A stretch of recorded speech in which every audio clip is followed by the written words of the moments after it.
এবার অজিত আগারকার ও তার সিলেকশন কমিটির উপর চূড়ান্ত বিরক্তি প্রকাশ করলেন প্রিন্স অফ ক্যালকাটা মানে ভারতের প্রাক্তন অধিনায়ক সৌরভ গঙ্গোপাধ্যায়।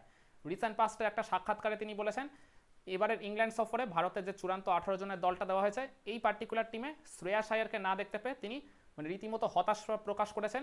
আর মানে তার একসময়ের প্রাক্তন সতীর্থ অজিত আগারকারের ভূমিকা নিয়েও তিনি রীতিমতো প্রশ্ন তুলে দিয়েছেন। তিনি বলেছেন শ্রেয়াস আয়ার এই মুহূর্তে যে ফর্মে রয়েছে, মানে এই ফর্মটা যদি এই মুহূর্তেই ভারতীয় দল কাজে না লাগায় তাহলে শ্রেয়াস আয়ারের একদম যে প্রাইম টাইম চলছে, একদম যে ফর্মের পিকে রয়েছেন তিনি এই মুহূর্তে, মানে তার এই ভালো সময়টাকে ভারতীয় ক্রিকেটই মিস করবে।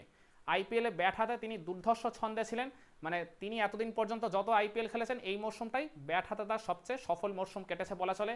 ক্যাপ্টেন্সির দিক থেকেও তিনি ব্রিলিয়ান্ট ছিলেন, আর অ্যাট দ্য সেম টাইম এর আগে তিনি চ্যাম্পিয়ন্স ট্রফিতেও মানে ভারতের পক্ষে হায়েস্ট রান গেটার ছিলেন, আর পুরো মানে গোটা টুর্নামেন্টের রেসপেক্টে জাজ করলে সেকেন্ড হায়েস্ট রান গেটার ছিলেন।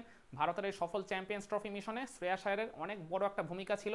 আর এছাড়া মানে এই আইপিএলের পর ওই টি20 মুম্বাই বলে মুম্বাইয়ের একটা ফ্র্যাঞ্চাইজ টুর্নামেন্ট হয়, ওই স্বল্প দৈর্ঘ্যের টুর্নামেন্টেও শ্রেয়াস আয়ার তার টিমকে নেতৃত্ব দিয়ে ফাইনালে তুলেছেন, আর at the same time bat হাতেও তিনি ওখানেও মানে ধারাবাহিকতা বজায় রেখেছেন।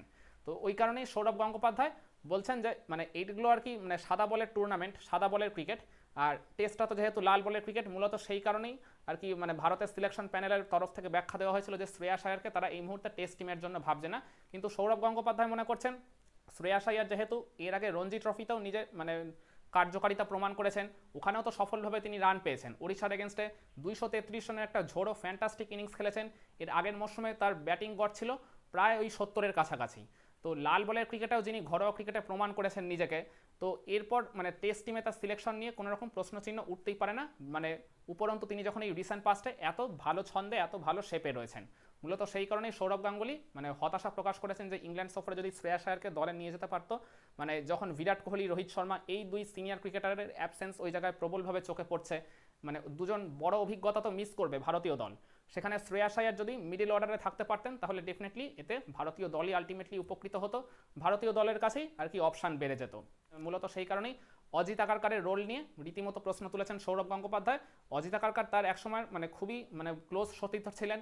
অজিত আগারকার তার ক্যারিয়ারের বেস্ট ফর্মটা বা বেস্ট সময়টা বলতে পারেন সৌরভ গঙ্গোপাধ্যায় যখন ভারতীয় দলের ক্যাপ্টেন ছিলেন মানে তার আন্ডারেই কাটিয়েছেন। তাদের মধ্যে মানে ব্যক্তিগতভাবে কোনো রেষারেষি না থাকলেও মানে ক্রিকেটীয় ভূমিকার বিচারে বা সিলেক্টর হিসাবে মানে অজিত আগারকারের রোল নিয়ে মূলত প্রশ্নটা তুলেছেন সৌরভ গঙ্গোপাধ্যায়। মানে তিনি ওই জায়গায় চেয়েছিলেন শ্রেয়াস আয়ারকে মানে ওই ইংল্যান্ড সফরে ভারতীয় দলে দেখতে। মানে বীরেন্দ্র সেহবাগও কিন্তু ওই সেকেন্ড কোয়ালিফায়ার ম্যাচটার পর যেখানে শ্রেয়াস আয়ার অবিশ্বাস্যভাবে মুম্বাই ইন্ডিয়ান্সের এগেনস্টে 87 রানের অপরাজিত ইনিংস খেলে মানে পাঞ্জাব কিংসকে প্রায় একার হাতেই ম্যাচ জিতিয়েছিলেন, ওই ম্যাচের পর কিন্তু বীরেন্দ্র সেহবাগও মানে ইংল্যান্ড সফরে মানে ভারতীয় দলে যে শ্রেয়াস আয়ারের মানে ইনক্লুশন না হওয়া মানে সেটা নিয়ে কিন্তু তিনিও মানে প্রশ্ন তুলেছিলেন সিলেকশন কমিটির মানে ভূমিকা নিয়ে, বা তিনিও ওই জায়গায় আর কি হতাশা প্রকাশ করেছিলেন। মানে বীরেন্দ্র সেহবাগ যিনি কিনা প্লেয়ারদের সমালোচনা করার জন্য সবসময় মুখিয়ে থাকেন, মানে একটু বেশি মাত্রায় তিনি ঠোঁট কাটা, তো সেই বীরেন্দ্র সেহবাগও যখন শ্রেয়াস আয়ারের দলে না থাকা নিয়ে হতাশা প্রকাশ করেছেন, তাহলে ভাবুন শ্রেয়াস আয়ার রিসেন্ট পাস্টে মানে কম্পিটিটিভ ক্রিকেটে ইন্টারন্যাশনাল ক্রিকেটে বা ওভারঅল আর কি সামগ্রিকভাবে মানে তিনি যে অর্জনটা করেছেন তাহলে সেটাই ক্রিকেট দুনিয়ায় কতটা বড় ইম্প্যাক্ট জেনারেট করেছে। তো সেই কারণেই মূলত মানে শ্রেয়াস আয়ারের এইবার ইংল্যান্ড সফরে ভারতীয় দলে না থাকাটা নিয়ে আর কি মানে বেশিরভাগ মানুষের কি হতাশা প্রকাশ করেছেন বা অবাকই হয়েছেন বলতে পারেন। তবে বিসিসিআই এর এক কর্মকর্তা জানিয়েছিলেন আইপিএল ফাইনালের পর মানে শ্রেয়াস আয়ারকে তারা এইবার মানে চূড়ান্তভাবে তাদের ভাবনায় রাখবে, 3 ফরম্যাটের ভাবনাতেই রাখবে। আর এছাড়া তাদের তরফ থেকে এমনও বলা হয়েছিল যে 3 ফরম্যাটের মধ্যে ভারতীয় দলের কোনো এক ফরম্যাটের নেতৃত্বের দায়িত্ব এই শ্রেয়াস আয়ারের কাঁধে তারা তুলে দিলেও দিতে পারে।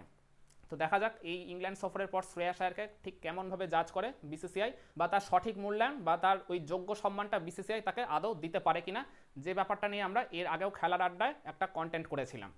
আর সৌরভ গঙ্গোপাধ্যায়কে ওই ইন্টারভিউতে আরও একটা প্রশ্ন করা হয়েছিল যে এবারে ইংল্যান্ড সফরে ভারতীয় দলের জয়ের পাওয়ার কোনো সম্ভাবনা আছে কিনা, তো তিনি কিন্তু সেই ব্যাপারে যথেষ্ট আশাবাদী হয়ে আর কি মানে পজিটিভ সুরেই কথা বলেছেন। তিনি বলেছেন হ্যাঁ নিশ্চয়ই, কেন হবে না।